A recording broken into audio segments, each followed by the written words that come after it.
I've been using an iPhone for almost a decade now, and there's specific apps, widgets and shortcuts that I use almost daily that just makes my life so much more convenient.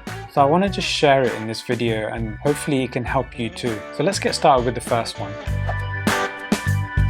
Even though I've got a printer and scanner, I don't think I ever use it anymore. The simplest way I found is actually using the Notes app on my iPhone. There's a feature on there that allows you to scan documents and multiple documents to save as one file. And it's particularly useful for documents where they require a signature and you just need to print it, sign it and scan it back. I think the only time I would actually ever use my printer scanner would only be if it was a large document. So I can just use the paper feeder and it's a much quicker process. So the quickest way to get scanning is by going into your Notes app on your iPhone. And if you just long press it, you're displayed with a shortcut menu. Once you select Scan Document, you're pretty much ready to go. All you have to do is hold your phone up, the box will highlight the document and it will also automatically take the photo. So then you can flip the page to the next one. It will take the photo by itself and you keep doing that until it's finished and then click on Save. And by this point you can change the title and it will just save it as a separate note within your Notes app. And there's ways of sharing it to your email address, to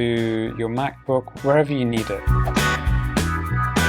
So when it comes to shopping lists, I think it's a great idea to use the Reminders app on your iPhone because it actually allows you to create a grocery list. Whenever you enter particular items that you need, it will automatically categorize them. So whenever you do go shopping, it'll be quite convenient to grab all the items in a particular area in the supermarket and then move on to the next. So you're not having to go back and forth and waste more time. And the other feature I like is the fact that you can share it with your partner. So whoever gets a chance to go shopping first, they can update the list and you'll see the changes in real time, which actually saves both of you buying the same thing, coming home with 2 cans of juice, which has actually happened.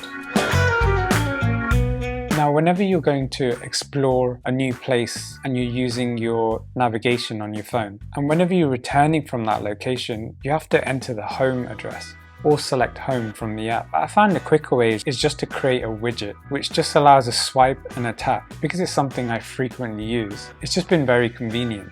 So the way to do this is by creating a shortcut using the Shortcuts app. So you do this by going into your Shortcuts app. If you navigate to the Gallery tab, just type in directions home and an app is already predefined where you can just enter your address and save it. And once that's done, you go back to your home screen and swipe to the right where you've got your set of widgets. And when adding your widgets, you can just add the one for shortcuts. And from there should be a button for your directions home. Another really useful app I use is called Stowcard. So this is where I store all my loyalty cards, shopping cards, health cards. And I like the fact that it's just all stored in one place and I don't have to faff around to find individual apps. And the best way I set it up is by creating a widget. So once you've downloaded the Stowcard app and you've added all your cards, you can just create a widget where you can easily access with a swipe to the right and click on the particular card that you're interested in. It's been such a time saver, especially when you're going to different shops and having to find the particular card that you need. It's always at hand. Also, I don't quite remember the last time I've used a physical card.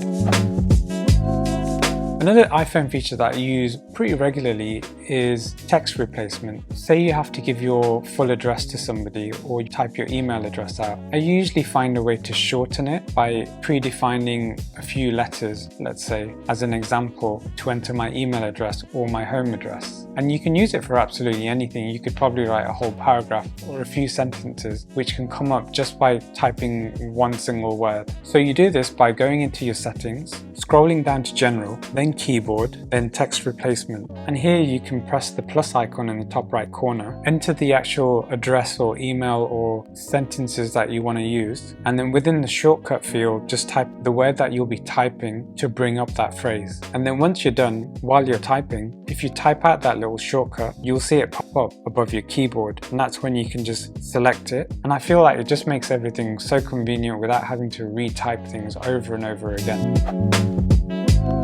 Another thing I've been using is my iPhone camera and the Google Lens app. So whenever I'm out and about and I want to know the name of a particular plant or a building or even a product, I use the iPhone camera or the Google app. I take a photo of it and it provides you a description or information on that particular thing. So if there's a plant name that I'm not familiar with, I take a photo using the iPhone camera app, and if you click the eye icon at the bottom of the photo, it will bring up the name of the plant or suggestions where you can explore to learn more. And I just find it a really convenient and quick way of learning something new. Now there are limitations with the iPhone camera app. I found that it works with plants and trees. I believe it works with some animals, but I haven't tested it with much else. So in that instance, I tend to use the Google app or the Google Lens app and the camera feature, where it just seems to do a great job at detecting absolutely anything and getting you information on anything. And on my phone, I've just set it up as a widget, so it's just easy to access. Some people may not be aware of the spotlight feature on your iPhone, just as you use on your MacBook, but you can actually type in calculations and metric conversions, or even search for definitions. If you want to search on a browser, you can just start by typing it into Spotlight, and then you get the option to click on a browser, typically Safari, as it's baked into the phone. I actually tend to forget how powerful Spotlight is. Even when you're searching something on your phone, you can just start by typing it straight into Spotlight, and it'll provide a whole list of all the different matches it finds across your entire phone. It shows the results instantly. I think when we've got particular habits of finding something on your phone, we just navigate to the app, click on it, type in the thing you want and search, whereas you can reduce the number of steps just by using the Spotlight feature. So I highly recommend giving it a go.